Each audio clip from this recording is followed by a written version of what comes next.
kalabasa sa bukid, kulay gintong sinag. Katabi pandesal na bagong hangot liyag.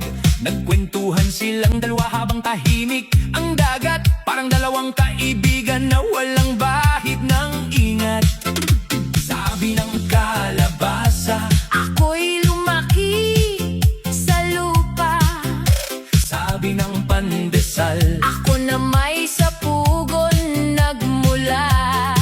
ngunit kahit magkaiba ang kanilang pinanggalingan, pareho silang masaya sa simpleng pinanggagalingan. Hindi sinusukat ng halaga sa yaman o karangyaan, kundi sa kabutihang dala ng sariling katauhan.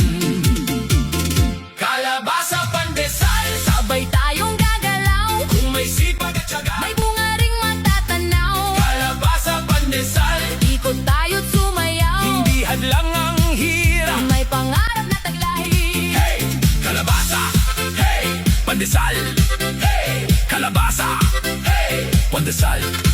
May tandang na dumaan na laging nagyayabang. Akala ni siya lamang ang dapat tingalain ng bayan. Ngunit nang madulas siya sa putik ng daan, natawa pati kalabaw sa kanyang kalagayan. Hindi siya tinukso ng kalabasa at pandesal, bagkus siya'y tinulungan kahit siya'y makulit minsan.